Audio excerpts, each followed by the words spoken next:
Sweet spirit, everywhere. These words you something out there. Just a fly in the air, but it's you to share.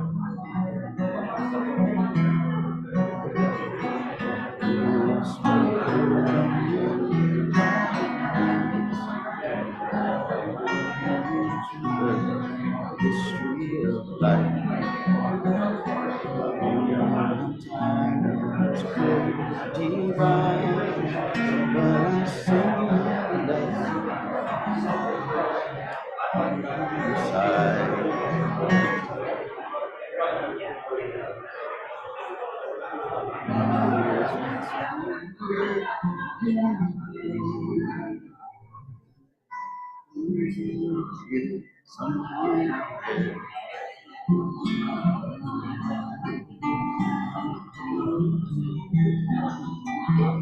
I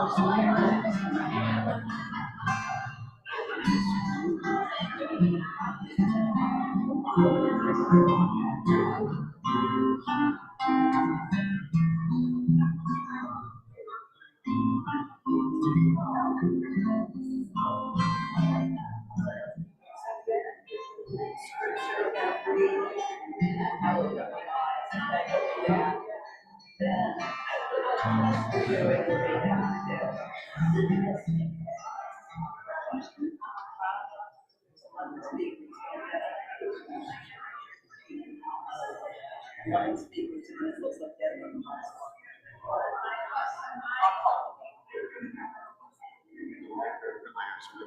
side.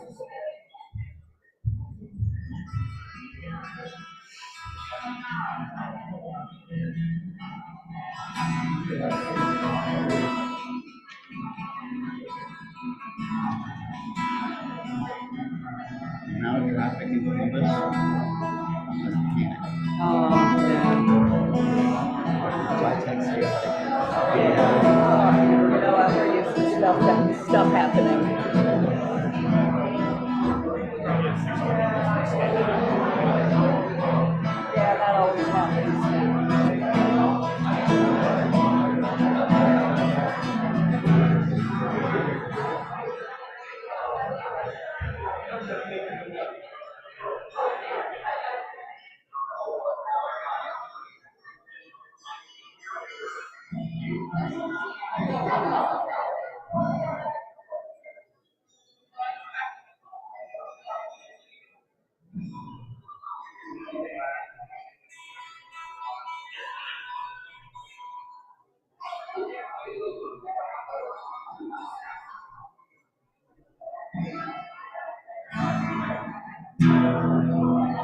Good afternoon.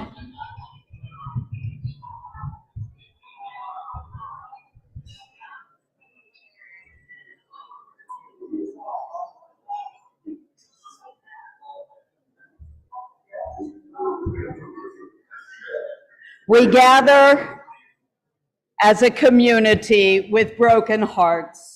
We all mourn this unexpected loss of such a fine and vibrant person as David Char. But we're also here to celebrate a great man's life with his beloved soulmate Deb, with his sons Jonathan, with Ashley and Benjamin, with his grandchildren Mason and Lily, his sisters Deb and Dee Dee, his father-in-law Mark, and so many aunts and uncles and cousins and distant relatives and close relatives, not only those of us who sit in this room as mourners, but those who are joining us online from around this country. We are all mourners because David Char's friendship made him like family, even if we were just friends. As the author of Ecclesiastes has written, we cry out, this was too soon. He was only 59 years old. He and his sisters just buried their father 6 months ago. But I also believe that no matter when David Char left us, it would be too soon. If he left us after his 70th birthday or his 80th or his 90th or even his 100th birthday, we would say, it's too soon. And so with the biblical Job, we regretfully say, Adonai natan va'Adonai lakach. The Lord gave, the Lord has taken away. Blessed be the name of Adonai, who created and gave us this wonderful soul to share, even for too short amount of time. We turn first to our traditional prayers and psalms.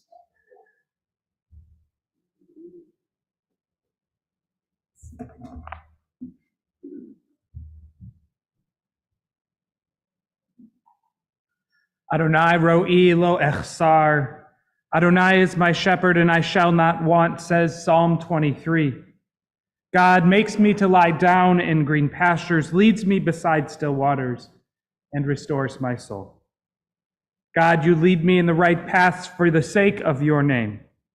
Even when I walk through the valley of the shadow of death, even then I shall fear no evil. For God, you are with me, your rod and your staff, they comfort me. You, God, have set a table before me in the presence of mine enemies. You have anointed my head with oil, my cup, it overflows. Surely goodness and mercy will follow me all the days of my life, and I shall dwell in the house of Adonai forever. Kohelet says there is a time for everything, a time for every experience under heaven, a time for being born, and even a time for dying. But a man doesn't have time enough in his life, doesn't have time enough for everything.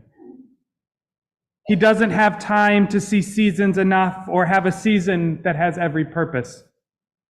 Ecclesiastes, it was wrong when it said there is a time for everything.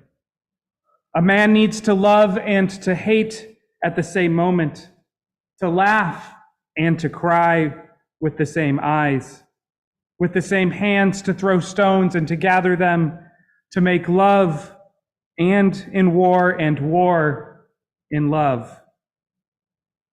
And to hate and to forgive and to remember and to forget and to arrange and to confuse and to eat and eat and eat and eat and eat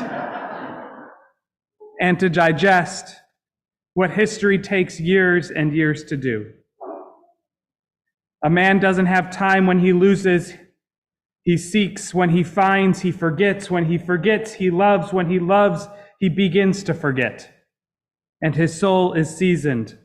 His soul is very professional.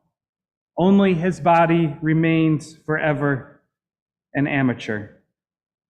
It tries and it misses. It gets muddled and it doesn't learn a thing. Drunk and blind in its pleasures and its pains.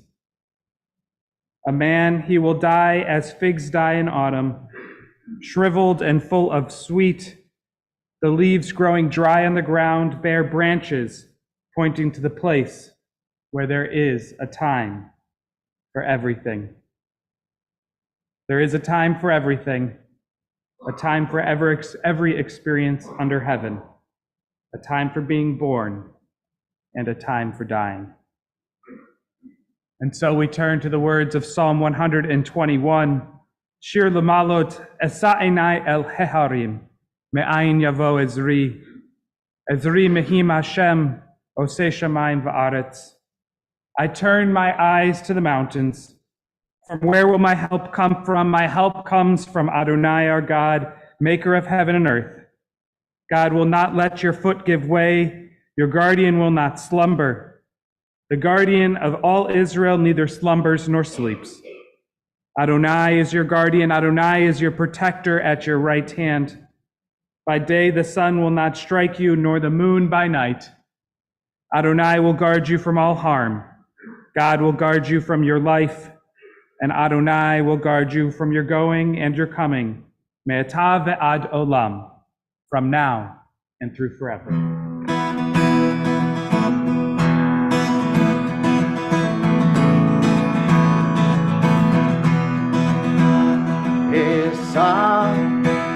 Esa'enai El Heharim, Esa'enai El Heharim, Me'ayin Yavo, Yavo Ezri, Me'ayin Yavo, Yavo Ezri, Me'ayin Yavo, Yavo Ezri, Me'ayin Yavo, Yavo Ezri. Where will my help come from?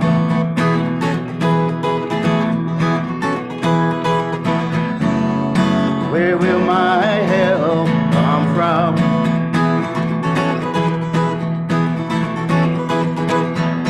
My help will come from God, maker of heaven and earth.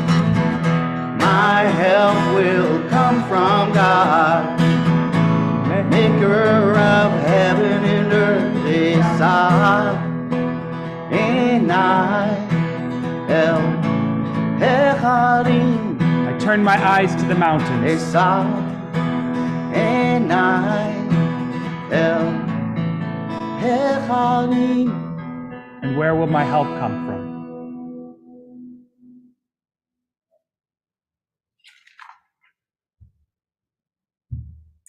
Kohelet, Ecclesiastes, has written, the eye never has its fill of seeing. Young or old, those who depart this life never see enough of the world, never complete their task. never cherished their loved ones enough before they are called home. How they yearn for yet another respite from the final summons, and how we yearned to have them close to us for yet one more challenge in our lives, yet one more joy, yet another precious moment together. God, be now with those whose hearts are broken, because whenever parting comes, it comes too soon. Console them at this moment, be near to them when light seems distant. Sustain them, O God, until the time of healing. And from the wonderful words of Benjamin Franklin, we read, "We are just spirits, that bodies should be lent us while they can afford us pleasure, assist us in acquiring knowledge, or in doing good to our fellow creatures is a kind and benevolent act of God. But when they become unfit for these purposes and afford us pain instead of pleasure, instead of an aid become an encumbrance and answer none of the intentions for which they were given, it is equally kind and benevolent that a way is provided by which we may get rid of them. Death is that way. Our friend and we were invited abroad on a party of pleasure, which is to last forever. His chair was ready first, and he has gone before us. We could not all conveniently start together, and why should you and I be grieved at this, since we are soon to follow and know exactly where to find him?" So I recall a Jewish story about a blind man who would carry a lantern at night. Now, what was it? I just couldn't find it in my notes. And so a quick search online yielded that the same story is cited as Zen and Indian, Swami and New Age. However, there is a distinct difference in these tales. They all began, yes, with the story of the blind man carrying a lit lantern at night. And a passerby asks, "Hey, mister, why are you carrying a lantern? You can't see it. It doesn't help you get around." And the man answered, "You are right. I carry the lantern at night, not so that I can see you, but so that you can see me. The lamp is so that you don't run into me." And so the blind man carries this lamp for a very wise and self-serving purpose. But the Jewish telling of this legend has this slight variation. In our tradition, the blind man answers slightly differently. When asked why he carries a lit lantern at night, he answered, "You're right. I don't carry this lantern at night so that I can find my way, but rather it's for you, so that you may find your way." In this case, the man carries the lantern in the service of others. And this slight but significant difference reflects upon David Char's life, because Dave's light shone not just for himself, but for those who he held dearest to him. And that indeed is true vision. Apparently, David always wanted to be a caregiver and a caretaker. His sisters recount that as a small child, he'd say, "When I grow up, I want to be a mommy." He was an energetic child, and as Dee told me, he was always an accident waiting to happen. And yet somehow he always found a way to elude trouble. He escaped both mortal danger and punishment, coming out smelling like a rose.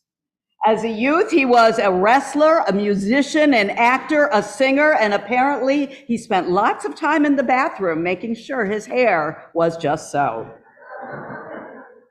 David had exceedingly close and long-lasting friendships, as is evident by the fact that some of his friends, lifelong friends, from Sammy, from BBYO, from OSU, you're all here in person or online. His Buckeye passion has always been evident, and just look at his Facebook page to see the variety and the walks of life from which people come who are close to him as a friend. As a professional, David started off in the family hotel and club management business and then tried his hand at serial entrepreneurship. As his sight diminished, he learned to see with his hands and became a beloved licensed massage therapist in this town. His skills also included great cooking and all kinds of techie know-how. But family, of course, was first in his sights. The love of his life was his beloved Deb, 23 years married. He even overlooked her questionable taste in sports teams to marry her. He was the romantic one in the relationship, cooking up romantic adventures and always finding the perfect gifts. When a young Deb came home to announce that she had met her beshert, her intended one, Deb's mom expressed skepticism. That is, until Joan met him. And then it was love at first sight, and David adored her just as much. He always thanked his father-in-law, Mark, saying, "Thank you for showing me how to be a great father." Deb, while David might have been better at surprising you with presents, it was you that gave him the gift of your constant, loyal, physical presence. You saw him through thick and thin and walked beside him and guided throughout your years together. You were his eyes, his ears, his heart, and you bore up under many challenging times, his soulmate. He could not have had the wonderful life that he had without you by his side, navigating roadblocks, bringing him love and comfort and some much needed perspective. He never would have wanted to be a burden to you and never would have wanted to live a life of diminished capacity and dependence. And so, in love, perhaps he meant this as his final gift to you. As for his sons, Jonathan relates that now that he's a father himself, he reached out to his dad more and more and more. I guess he got a little smarter as you grew up, right? In David, Jonathan found a listening ear and a strong shoulder and sage advice. Benjamin could always count on hearing David's booming cheers on the sidelines of wrestling and basketball and choir and every other activity. While David might not have seen you, he could feel you. And he cheered your every victory and suffered through any defeats you had and could always pick out your voice in the choral lineup. Your dad relied on the two of you just as much as you relied upon him, and he appreciated the men that you have become. Of course, the only ones who really had David wrapped around their little fingers were Mason and Lily. They could get away with anything. Just hearing their voice on the phone, your Zeta's heart would melt and his voice would soften. Mason loved Zeta's magic tricks and wrestling, and Lily played drum, drum, clap, clap. Soon as we approach what should have been David's 60th birthday this February, you will all celebrate a brand new life, a little granddaughter, and we pray that she will look up at you with David's eyes and his smile, demonstrating the circle of life. Hershey and Claudette, of course, were also part of the family. Even as they helped David to go into the community, they demonstrated a loyalty and a love that made them his also best friends. David loved this congregation, attended avidly, and always had ideas on how to improve the temple. In fact, his incisiveness and vision of how things could be was no doubt a source of frustration for him when confronted with reality. David got right to the heart of the matter, and I imagine he could be a sharp, incisive, and demanding son, brother, husband, parent, boss, or worker. Benjamin said that his dad seemed to sense everything. When he was just a young preteen and his friends were thinking about ways to get into trouble, they would hear David's voice booming from upstairs, "What are you doing down there?" Even with the aftermath of COVID, when David could no longer taste and smell, he nonetheless went out of his way to create wonderful meals for Benjamin's friends, the bonus boys, for his family, for his community. Like the torch he carried, it wasn't for him, it was for all of us. David Shar simply wanted people to be happy. This week, Jews are reading from the Torah portion about the troubling relationship of Isaac's sons, Jacob and Esau. And Genesis indicates that since Isaac's eyes had grown dim, he gave the spiritual firstborn blessing to the younger son, Jacob, and gave a separate, more materialistic blessing to the firstborn, Esau. Was he duped because of his old age or blindness, our rabbis ask? And one brilliant commentator suggests that the diminution of Isaac's eyesight had nothing to do with age. In fact, it went back to Isaac's own father, Abraham, who had taken him up to the mountain as a potential offering. And then a very young Isaac looked up to the heavens, and angels' tears of concern fell into the boy's eyes. From then on, Isaac had sort of a superhuman spiritual vision, which came not from his eyes, but from the divine and from his own heart. And it was this divine insight that gave Isaac the ability to give his sons every blessing that they needed. So too with David Shar. He blessed us all, occasionally critically, sometimes softly and warmly, but always with a deep booming laugh and a warm hug. Pastor Ralph Sockman, a radio minister in the 1930s to 60s, wrote, "When we think of Milton with his blindness, or Beethoven with his deafness, or Robert Louis Stevenson with almost continuous confinement to his own bed, it almost seems that bodies with some broken strings make the sweetest music." It was almost a decade ago in this autumn harvest season that David and Deb gave us, this congregation, the gift of very sweet music. They brought in the musical artists Stan Nichols and Doug Passon for a concert and a screening of their movie, The Road to Eden. This timely movie explores modern Jewish life and the challenges we face in trying to find that universal promised land. Sadly, David has now embarked upon his own road to Eden, and we are bereft.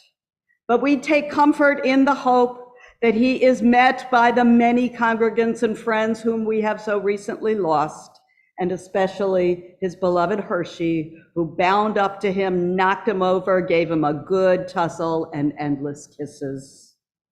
So I believe that David Shar would most resonate with the Jewish telling of the tale of the man with the lantern. His earthly light is now extinguished, but it will still shine on, because the torch which your brother and your father and your Zeta and your friend and your husband and your beloved held aloft wasn't for him anyways. It was always for each of us. And we can carry his light, his vision aloft into the future so that his memory will indeed be a blessing. We continue now hearing some stories and some memories from dear friends representing other friends and from family members. We begin with Sam and then continuously, if you'll all just come up and speak.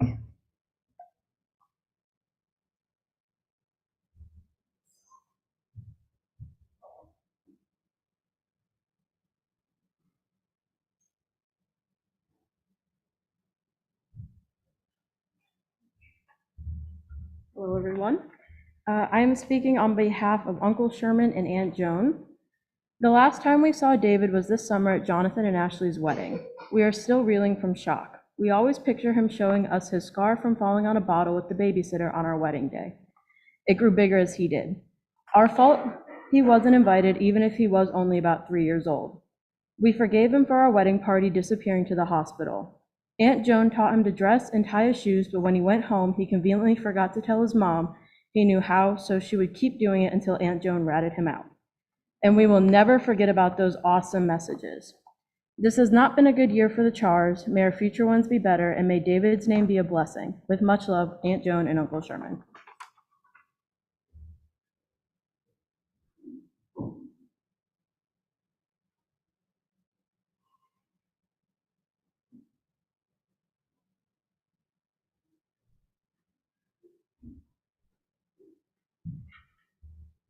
Hi, I will be reading on behalf of Jeff Bankel, David's lifelong friend. For maybe the first time in my adult life, I am at a loss for words. Dave and I have been friends as far back as I can remember. Over our lifetimes, we have shared triumphs and tragedy, success and failure, love and loss. Dave is by far my greatest connection to where I came from and gave me the strength I needed to venture out and become who I am today. Dave has also had an unexplainable faith in me that allowed me to find the courage to strike out on my own, much more faith than I had in myself, probably more than was warranted. Whether it was decades of annual football trips to Ohio, meeting up in Palm Springs, Vegas, or New Orleans, or late night phone calls because he was bored at his bar, and I, being 3 hours behind, he's in Arizona, was the only one awake at the time. Dave reminded me that in a life of fleeting moments, there was also permanence and unchangeable bonds. While this might be a good time to tell a couple of stories from our time together, there's no point in ruining both of our reputations now. One detail I would like to share is that I always relished saying horrible things to you in public just to see the faces of people as they thought, how dare you say that about a blind guy? We both know you always save your best insults for your best friends, and the loss of your sight didn't change things at all. I was also fond of saying Deb was too good for you and better than you deserved, but we both know this was a lie. When I look at what you've achieved, what you've overcome, and the men that Jonathan and Benjamin have become, I know that you are due that happiness and are leaving a legacy of which anyone would be proud. I don't pretend to know what happens to us when we pass away. I'd like to think we'll see each other again, but color me skeptical. I hope I'm wrong. What I do know is that we all live on in that little brain space where we have had an effect on others, and whether we are separated by miles, a couple of time zones, or different planes of existence, I will always carry a piece of you with me and cherish it. Rest easy, my friend. You did great.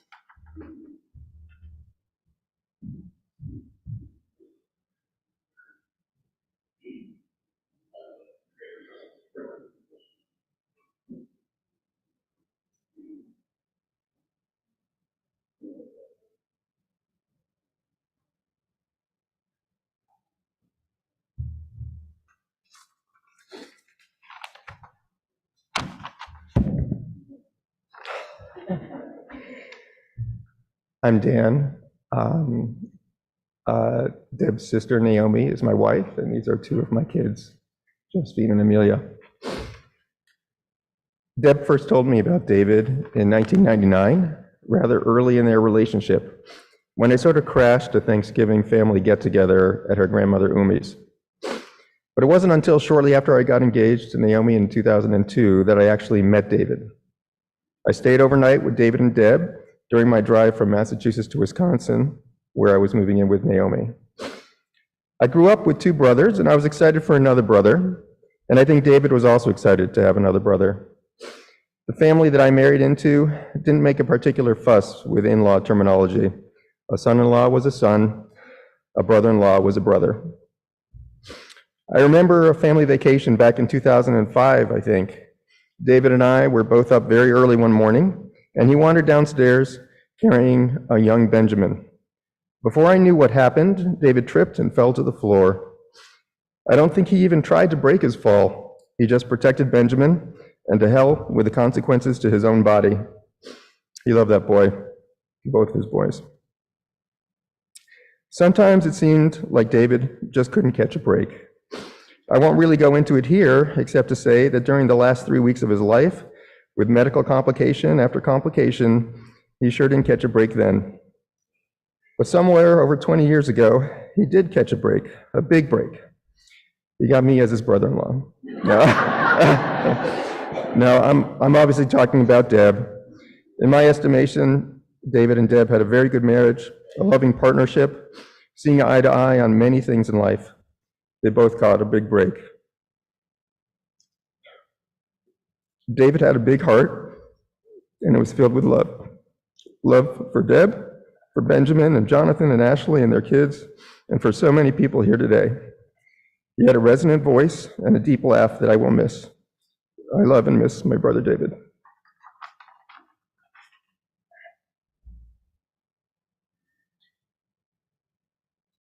I'm so sorry this is on my phone. I could not print anything else out. It is still a shock that he is gone and that I can't call him again to talk about whatever was happening that day. I still think I'll see him around a corner or hear his voice. He was my uncle, my family, and he loved me amongst so many people here today. In the past few days, I'm often remembering when he would tell me stories about my grandmother who passed when I was in 6th grade. He would say, "Your Umi used to do this," or "Your Umi loved doing that." And now I look forward to telling such stories to Mason and Lily as time passes, reminding them how your Zeta was kind and caring, or your Zeta would have loved this. He was such a comforting person who brought a calming presence, and with all his hardships, he stuck with it and persevered. His legacy he leaves behind is his children and grandchildren, but also anyone that has come in contact with him, whom he inspired and affected for the better. At this moment, I remember his laugh and the chain reaction it sent around the room. I remember his sense of humor and sly remarks. I remember his passion for helping people and the Buckeyes. I remember his love for his family and friends, even the Michigan fans. But mostly I remember and treasure his love for me and mine for him. After he passed, I racked my brain for the last words I said to him.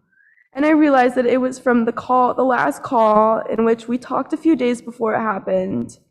We both ended the call with him and my Aunt Deb saying, "I love you guys." And I couldn't imagine a better thing to have said. I just wish I had more time with him, but the time we had, I wouldn't trade anything for. I'm incredibly glad that he loved me, or that he knew I loved him, and I know that he loved me back. When all is said and done, he made his mark on the world, and we will never forget him.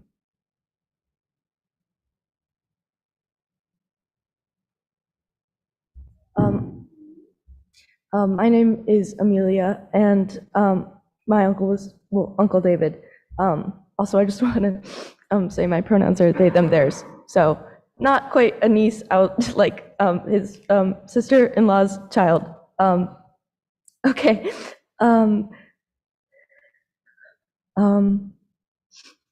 Everybody's talking about his laugh and his voice, and I don't want to like be repeating everything, but it was so wonderful. I mean, I remember the beach house is such a big part of my childhood and who I am today. Every summer, we would go to Michigan on my mom's side, and we would make tie-dye shirts, and we'd all be together. And he always greeted me with a nice big hug, and it was just so comforting. And he was always so welcoming and kind. And whenever we were talking on the phone, you know, and Aunt Deb was usually there too, it was just so nice to have someone who cares for you that much, and someone who you can tell cares for you that much. And I'm very lucky. I was very lucky to have him as my uncle, and all these experiences that I had with him, and also because of him. At my younger sister's bat mitzvah, which was earlier this year, he asked me to describe what I was wearing when we were at the party. And I think, or at least that was the first time I remember him asking me something like that. And it just, I don't know, it was a very interesting experience, I guess. His blindness, of course, does not define him. These are just a few moments that remind me of appreciating certain things. And a lot of times I would think about how he would still be able to listen to music and stuff, and it just made me appreciate that more. That's what I would think about. I would think about, sorry,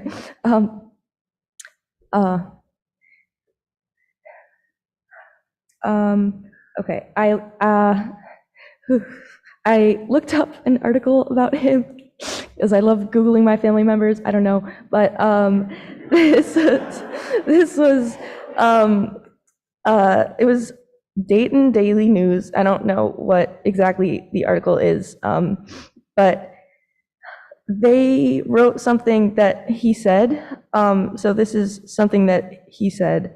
Am I afraid of the day of total, this was when he still could see a little bit. He described his vision as seeing through a tiny straw covered with Vaseline at the end.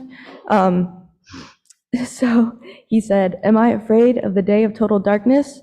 You bet I am, but I don't live my life in fear of it. Every day is a challenge, but isn't it for everyone? And it's okay to be afraid, but it's important to face our fears.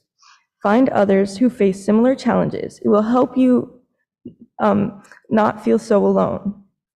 Help others. It will help you realize that so many others face obstacles too, and it will boost your confidence. It will acknowledge that you still have something to contribute."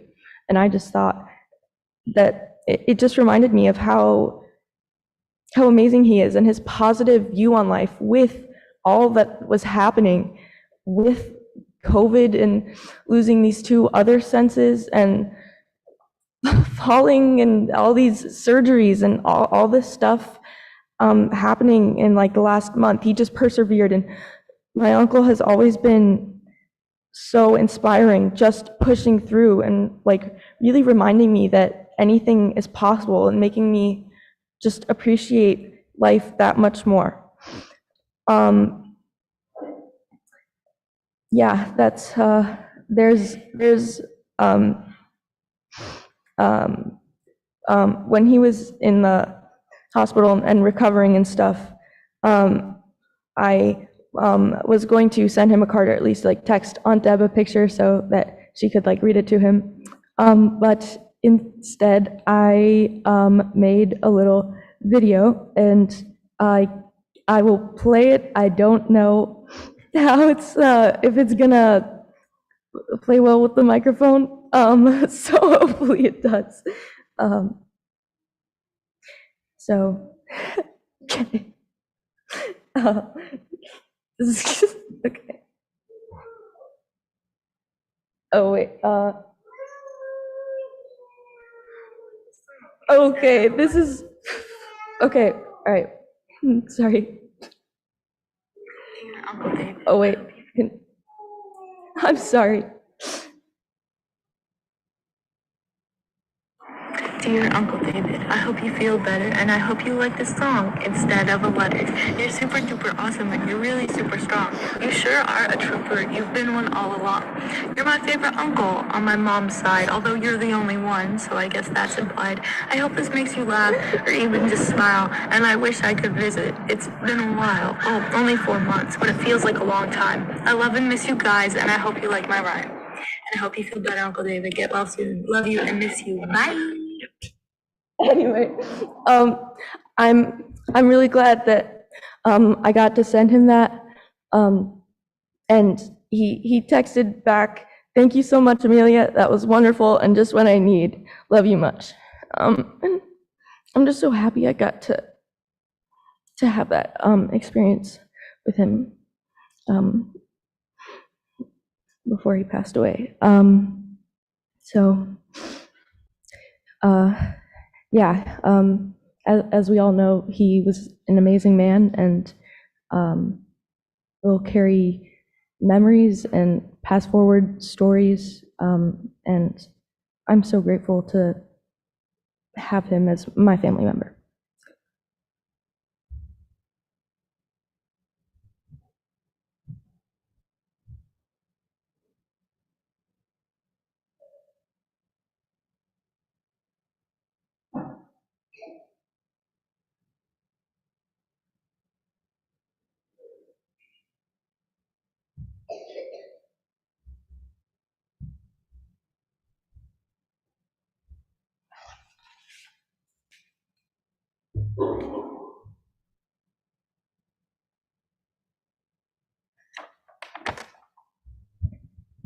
Hi, I'm Neil Kahn, friend of David and Deb's.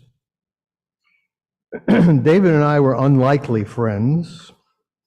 We had little in common, and yet we were drawn to one another for reasons known only to God. David was outgoing, gregarious, and had a wonderful sense of humor. He had lots of friends and knew everyone in town. He took such joy in having people around him and loved being social. Exactly the opposite of me. Still, we appreciated our differences, which of course led to some interesting discussions. David loved technology and knew I did too. We often had in-depth discussions about the inner workings of our Apple products. I was impressed that David had Apple tech support on speed dial. But when David was struggling to get some features to work, he often asked for my assistance. I'm not sure if any of you understand how blind-friendly Apple devices are, but David appreciated the thought their engineers gave to their accessibility features. However, when I looked at his phone, all I saw was a blank screen because it was no use to David displaying the information on the screen. And since he didn't want to waste any time, he had the voice set for 1.5 speed, which gave it a very robotic sound. So trying to help was difficult when a robotic voice is screaming at you and you're staring at a blank screen. David would just grin and say, "Now you know how I feel." Yes, I did. And I laughed right along with him. David had no fear and eagerly partook in all that life had to offer. We went canoeing with them once and watched as they careened from one bank to the next and managed to find every rock and sandbar in the river. But his face was full of joy, and he was clearly having fun. Another time he went on a zip line, which I, of course, would never think to do, and followed the directions as he climbed the tower and made it down the line. Again, pure joy for David. And then there was the time we took him to the target range and let him shoot my guns.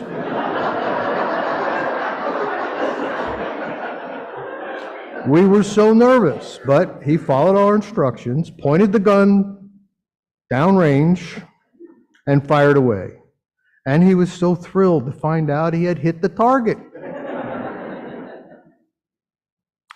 My friend had absolute confidence that science would find a cure for his vision loss and return his lost sight. He read everything he could on research concerning his disease. I pray that he is enjoying his restored sight in heaven.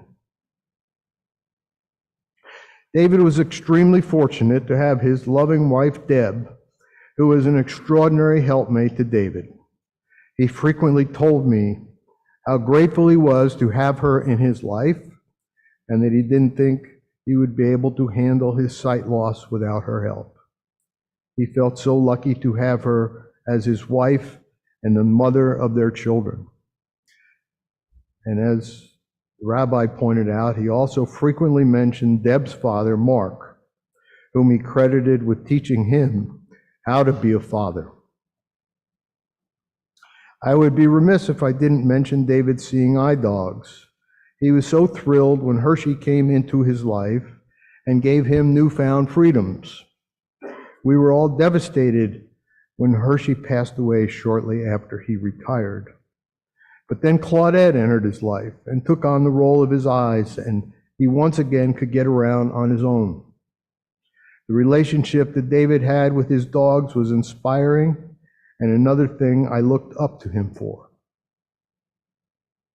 David's death has stunned us all. It was untimely and unfair.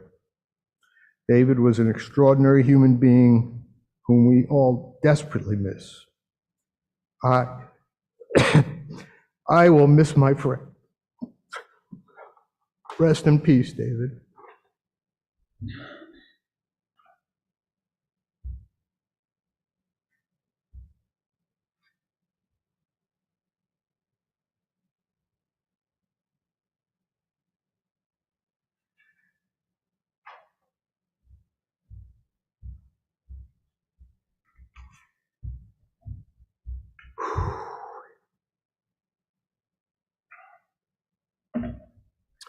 I'm Michael Hallis. I'm also a friend of Dave.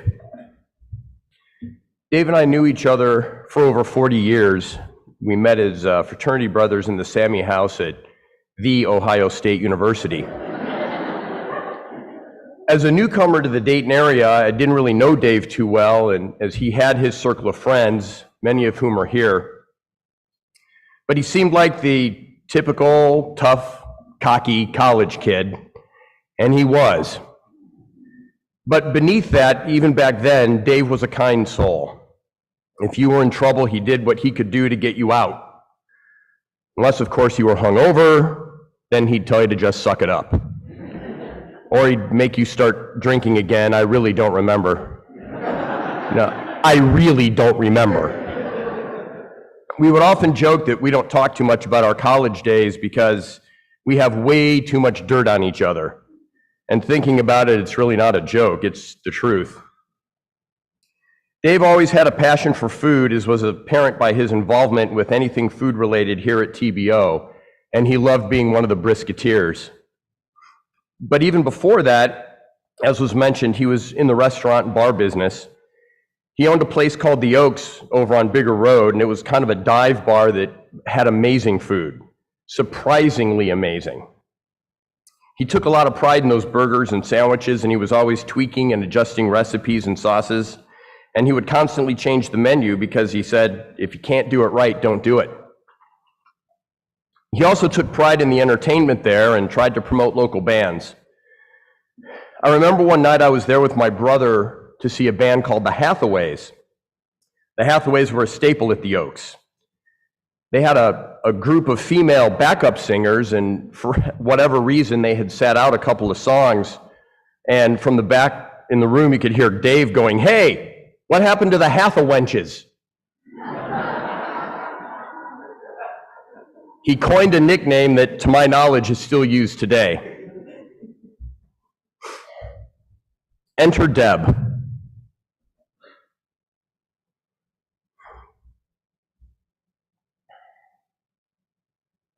Deb, you are everything to Dave.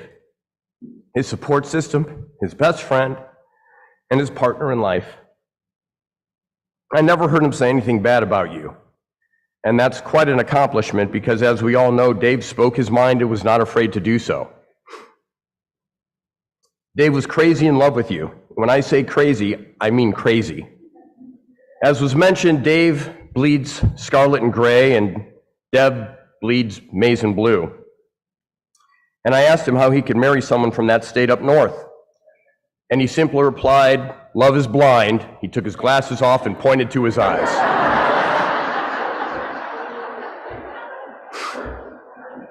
But Dave never let his blindness slow him down. He never wanted pity, never wanted special treatment. He just wanted to be treated normally. He lived his life as normally as a blind guy can, and he never took himself or his blindness too seriously. We had these euchre parties, and Dave and Deb came to several before Dave had completely lost his sight, and he brought his own oversized cards to play. And as I recall, he even won some money one time and was accused of cheating for using marked cards. And he simply said, "Seriously, I can barely tell the difference between clubs and spades. You think I can really see hidden markings?" We went to concerts together. We went out to dinner together. We went to Ohio State games together. In fact, we have a group of Sammys that get together yearly to attend a game. We make an entire weekend out of it: dinner Friday, game Saturday, brunch on Sunday. Now, several years ago, we decided it was easier to take turns leading Dave around campus than to have Dave's service dog with us. This past September, we went to our annual game, and I was leading Dave up to the seats with a couple other friends. And when I got him to the seat, I had him facing the wrong way to see how long it would take before he realized what I had done. It didn't take very long, because as soon as the band started to make its entrance, he said, you guys have me facing the wrong direction, don't you?" Except he didn't use the word guys. Dave never lost his sense of humor. I paid him a couple visits in the hospital, one being 2 days before he had passed, and through the discomfort, he managed to tell me a joke about a blind guy. Dave, You have left an indelible mark on my life, and I will never forget you. I love you, brother.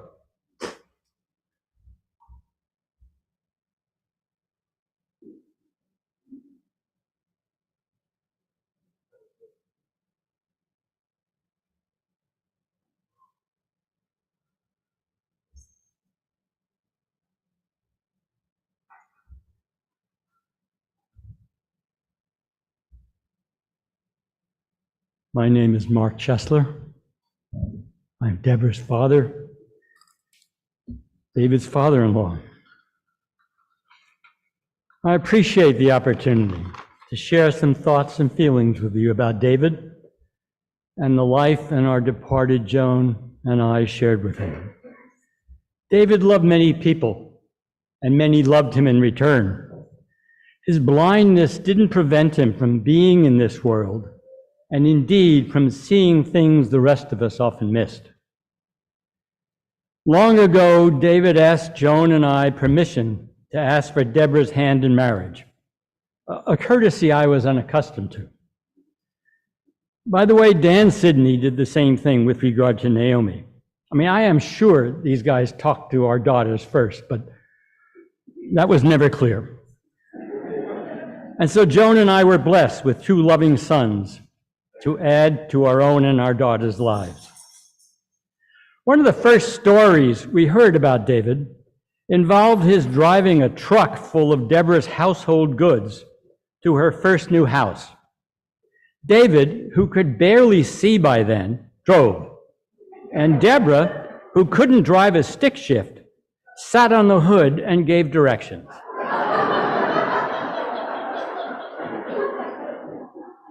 When I shared this story with the family, I was told that it wasn't exactly like that. But as a social scientist, I'm empowered to create novels of various sorts. During our first full family vacation together on Lake Michigan, with David and Deborah and Naomi and Dan and Joan and I, David and Deborah gave us all little chocolate candy birds. We asked, what is this all about? After much confusion, they explained that these birds were not just birds, they were storks, and thus announced Deborah's pregnancy. Yay, Benjamin on the horizon. I liked and loved David, and he me. But Joan and David had something very special together that enriched all of us. In time, we all benefited enormously from his hugs and massages. I am sure many of you have seen David's extraordinary relationship with Hershey and now Claudette. The first time we vacationed together on Lake Michigan, David and Hershey were walking down a hill from the bluff, down a hill into a depression of a sand dune, and then you go up over the sand dune to Lake Michigan. We're down in the depression, and all of a sudden, Hershey woke up, smelled the water, and took off for Lake Michigan, dragging David behind him, with David barely holding on to the leash. We, people and dog, loved Lake Michigan and our summer weeks together there. As the father of two young women, I was amazed by the ways David and Jonathan and David and Benjamin played together, talked together, roughhoused together, which often scared the devil out of me, and how David explained, participated in, and enjoyed life together with them, and attended their athletic events, with Deborah usually providing commentary for what David couldn't see. Finally, Joan died before Benjamin's bar mitzvah, so I came to that event in Dayton alone. David, and of course Deborah, took special care of me at that time, and David and Deborah and Jonathan and Benjamin continue to embrace me, now with the help of Ashley and Mason and Lily. The grace of David's spirit and energy continues within me, within them, and with all of us today and tomorrow. Thank you, David, as you go with God.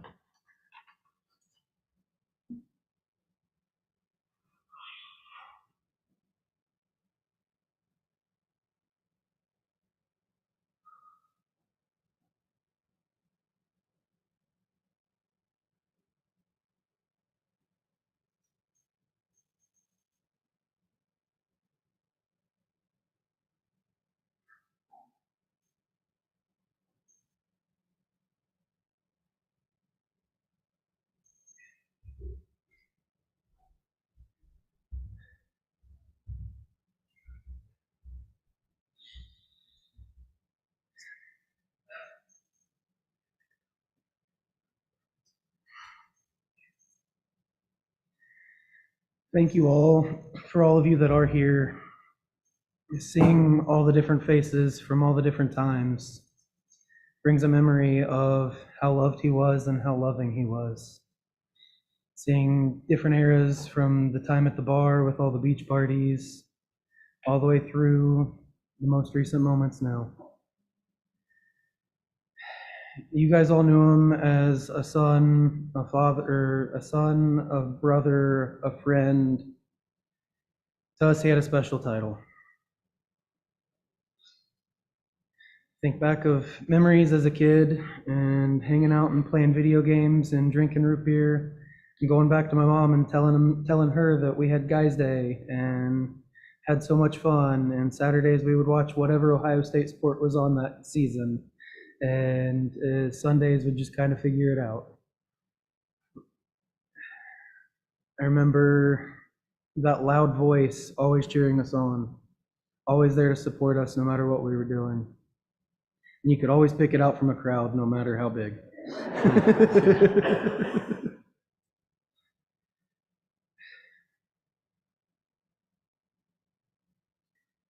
He's been a lot to us. He, over the years, has grown into an amazing role model and an amazing example for both of us. I'm going to miss most being able to call him in the middle of the day. You won't believe what your grandchild just did. I don't know how to fix this. What do I do? All sorts of different questions. He was a voice of reason. He was a voice of calm. And for that, we'll forever be grateful. Another title that he had that recently gained, he loved Zeta. Anytime those kids would talk to him, you could hear his voice change on the phone. You could see his demeanor change. He loved to play with those two. He loved and was so excited for the third one on the way. He loves you too. He loved every one of you that are here.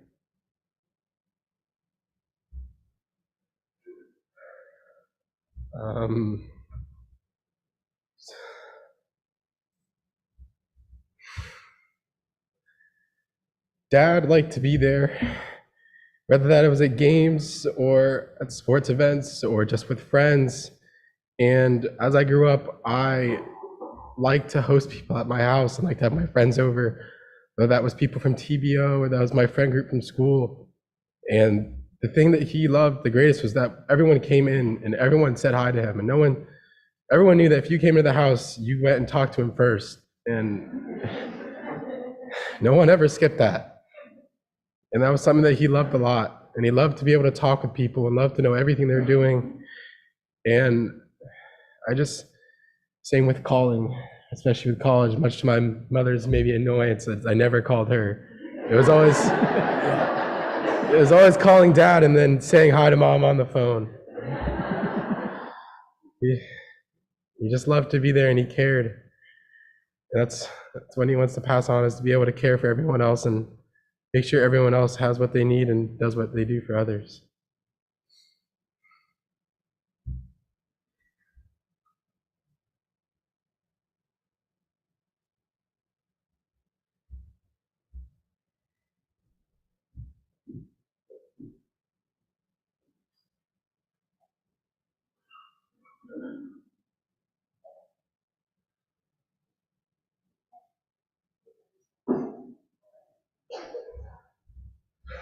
Sorry to break the chain up of that, but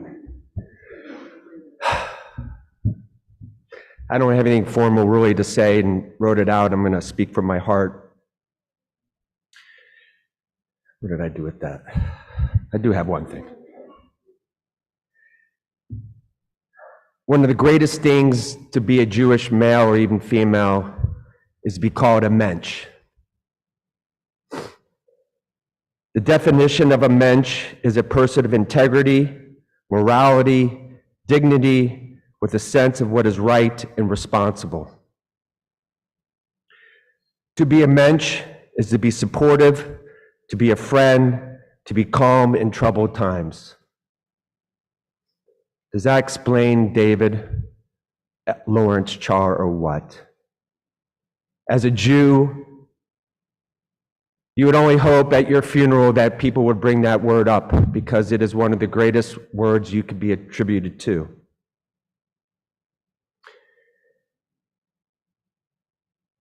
For people who aren't Jewish, he was the Captain Stubing of the ship. Just imagine David there at the front of the ship, people walking up and greeting him, and next thing you know, they're up having dinner, asking about advice and problems. He was the Captain Stubing of our world. But what I have really thanked David for, and by the way, I'm sorry, my name's Evan Dubrow, longtime friend in Dayton, younger than David. Actually, my older brother and sister were David's age. But my memory started when I was young, when David used to torment me at the JCC pool. Boy, he could keep me underwater a long time and then bring me up and say, "How'd that feel?" David came up with a word called the washing machine, which I hope no one gets the washing machine. And then I moved away and then came back to Ohio, and during those times had trips, football games, and saw him through different events and grew very close to David in those years of coming back, and especially in the last few years with my own challenges with my family and myself. David and I spoke regularly, almost daily, if you probably heard from Deb. He was that Captain Stubing. He talked about not only advice and support for myself, but he always talked about Deb and his two boys, his grandchildren, his daughter. He couldn't be more proud of you. He knew everyone had challenges, and he knew his whole life was filled with challenges, but it really never showed because he was always giving to those people who needed him. And Michael, I was one of those carriers that you walk around with him, and he had his favorites who would walk him around. And I would say, oh, good, you're the one. And I say, why is that? He goes, well, there's always certain people who have the same pace I do. Some would walk faster, some would walk slower, some wouldn't even pay attention and running into stuff. But every time I walked him somewhere, which was a lot of times, he always said thank you and hold on to me and give me that extra little sense of love and dignity. But one special memory I always had of David, and he always would joke, is we used to use the blind man special. And blindness can be a handicap for many other people, but David had that sense of humor where he's like, well, if I'm blind, I'm going to use what I can to be blind. And what we meant by the blind man special is we would always buy the cheapest tickets in the stadium, go with David, and they'd upgrade us to the very front. You had to arrive a little early, but David would be like, let's go. David, he'd show up and then have his placard. I'm like, they don't need your placard. You have your glasses on and your cane and sometimes your dog. I think they believe you, David. But one great thing about having David with us during the Blind Man special was you'd go in the most crowded concerts or the crowded Ohio State Stadium and the crowds would part. And you'd be walking and strutting. He'd be walking and strutting next to you, and he goes, did they open up? And I said, yes, David, everything's open. If not, he'd say, I'd whack him. And he'd mean it, he'd whack him. And one day, I have to tell the story that we're walking into, I don't know if it was a Bengal game, Buckeye game, or whatever game it was, and he used to wear his referee shirt. Picture that. I said, why would you wear that? And he goes, why wouldn't I? Because he would yell at the refs all the time anyway. right? So one day I don't know what game it was, and David's sitting there, and we get him up and walk him into the spot, and someone goes right behind us, "What the hell is that blind guy at a football game for?" And he heard him. And he turned around, he goes, "Which way are they?" So I turn him around, and David goes to me, he goes, "You should see how big my binoculars are." The guy looked and turned around. So even with his own handicap, that guy had a sense of humor. He could tell stories. Again, he was the Captain Steubing. And I'm in shock like many other people here today. Can't stop thinking about him. Not only to hear his voice, but who am I going to call when I need that support? Who's that guy who's supportive and knows what people go through?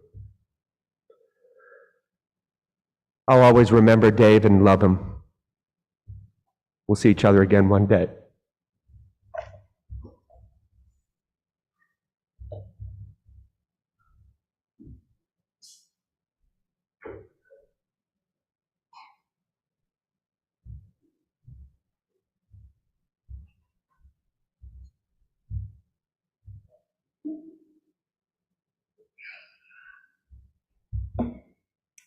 Well, David would be amazed to know there were so many people here for him, though in all rights he should not be surprised. My best friend in rock was a people person through and through. He never met a stranger because whomever he met was a quick friend. Had they just met for the first time, they would have talked for hours and hours about all things: music, sports, politics, the person's job, family, more sports, and he was always listening. He was a great listener. He just really loved to be with people and talk about what they were doing, how they were. That's one of the things that was so very difficult for him later in life. He felt his eyesight robbed him of those things, and that he could no longer go to a conversation. But when people came to him, they stayed and he thrived. He poured his heart into those around him, all of you. His friends were his brothers, as you've heard today, and they were friends for life. He was one of the smartest people I knew, probably because he always listened and absorbed conversations and asked questions. He really wanted to know the answer. He didn't just ask to be nice. How are you?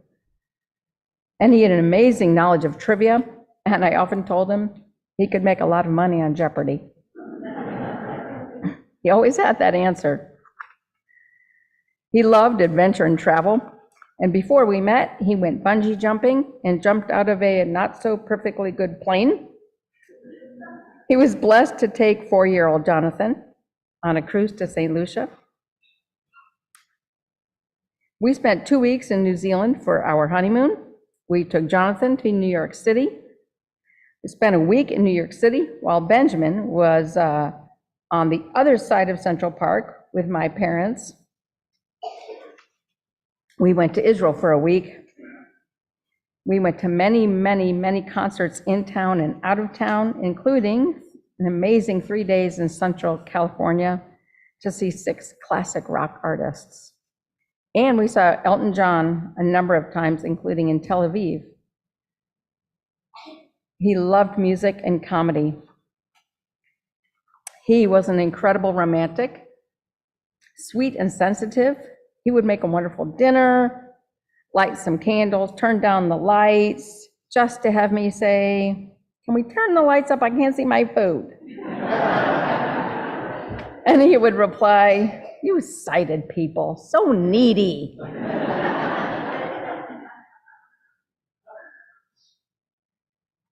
He was very nurturing, and you've heard the story that Dee Dee and Debbie remarked that when he was young, he said he wanted to be a mommy when he grew up.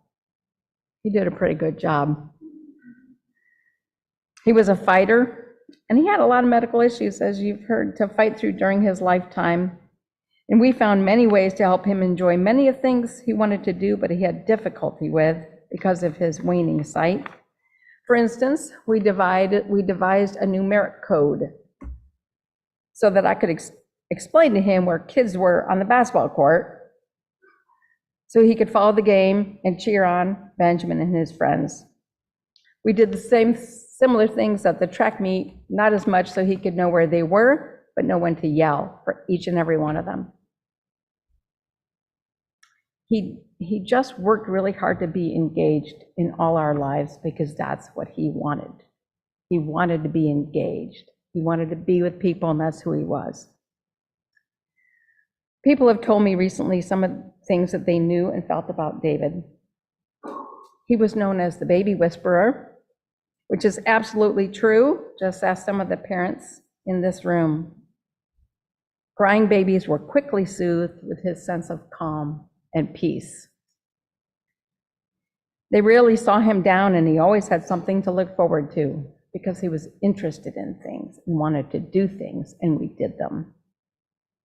He had the best bear hugs, a kind soul, a great deep laugh, and wonderful and funny stories. Blasting the shofar during the holidays was something we all looked forward to every year. He loved being part of the shofar squad, the TBO men's group, and being involved with this wonderful and supportive community. And really, without you, we wouldn't be here. We wouldn't survive. He was another father figure to the friends of both of our boys and young men, and we've always considered these young men our boys. We called them our bonus boys, and I said that one time and at the grocery store, and the woman said, "Boneless boys?" Like, no, he's my bonus boy. It was a hard question to answer when people asked, "How many kids do you have?" I don't know, a dozen. One mother told me they always knew they had a safe place to land. He was a safe place to land. So to all our boys out there, you know he loved you, and he was proud of each and every one of you. He was a wonderful man with a big heart and a kind soul, a devoted son, a loving husband, and an amazing father in Zeta. He loved and he was loved. And for that, we thank you all.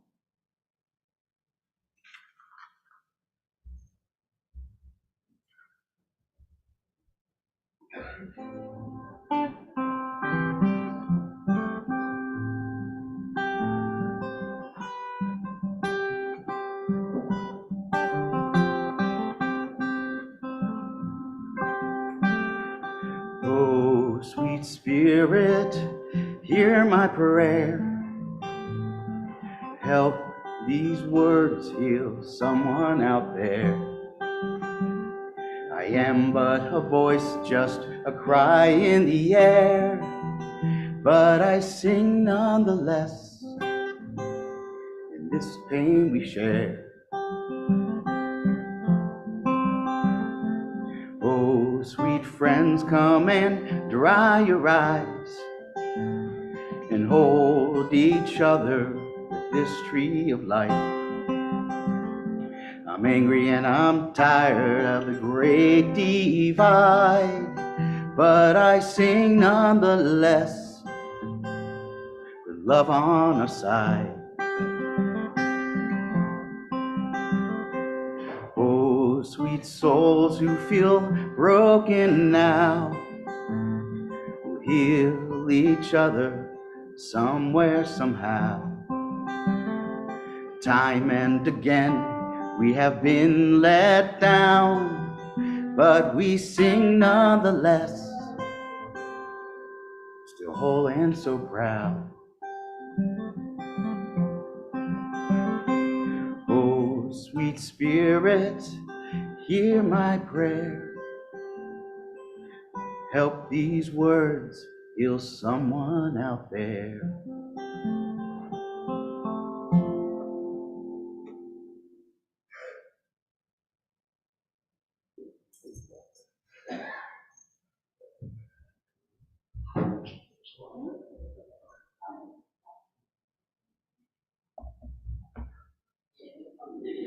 She's hired.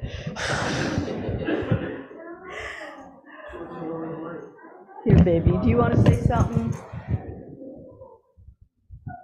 She does. She will. We rise together as a community with our prayers that this wonderful soul, who we could speak about for hours, that he will rest in peace. El mele rachamim, shochen bamromim, amsei menucha nechona tachat kanfei hashechinah, b'ma'alot kirushim utihorim, kizohar harakia mazhirin, et nishma David ben Baruch HaKohen v'hinda Sarah Shahalach la'olamo Ana Baal Harachamim Hastirehu b'seter kanafecha la'olamim utror b'tror hachayim et nishmato b'gan Eden tehi menuchato Adonai hu nachalato v'yanuach b'shalom al mishkavo v'nomar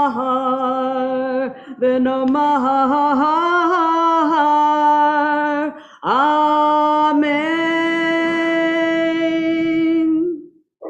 Compassionate source of all that is, who is present in the heavens, take this loved one, David ben Baruch HaKohen, v'hinda Simcha, David Elchar, under your holy, glorious wings that shine like the sky.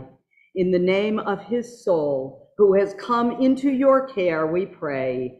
Compassionate one, provide rest for his soul in Gan Eden. Never withdraw your protective wings of his soul, and may it be bound in the bond of life.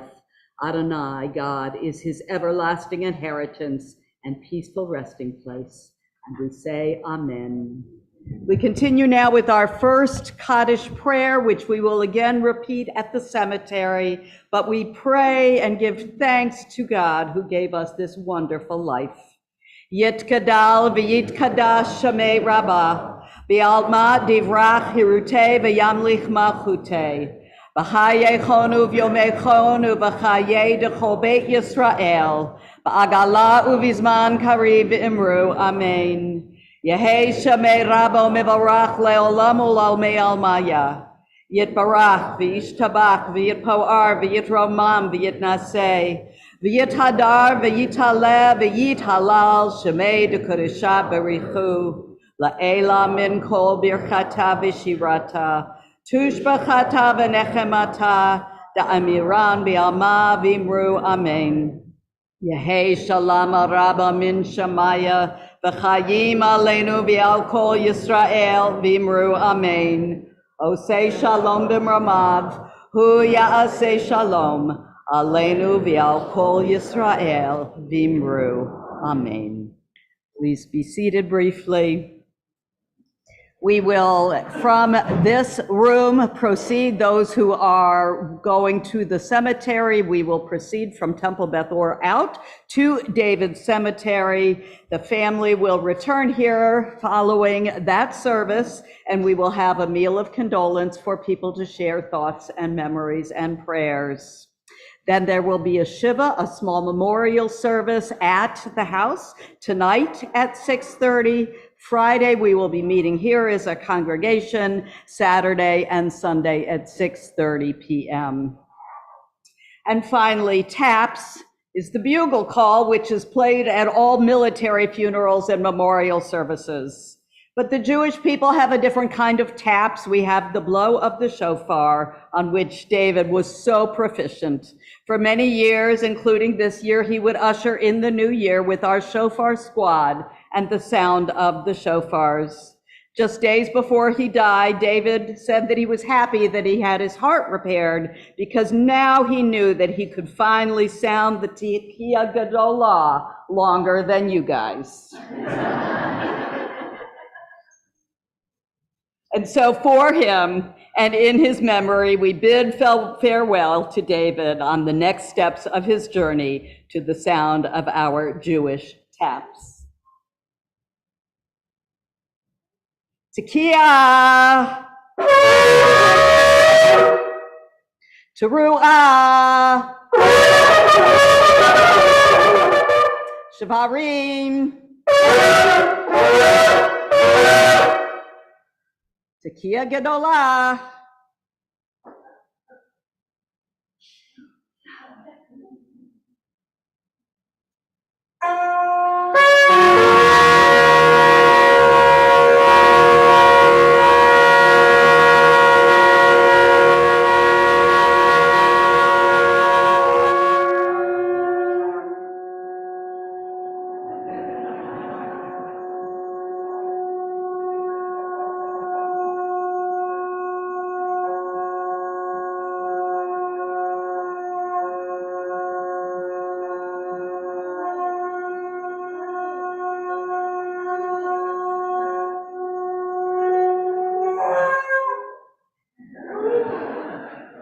If our pallbearers will now come forward.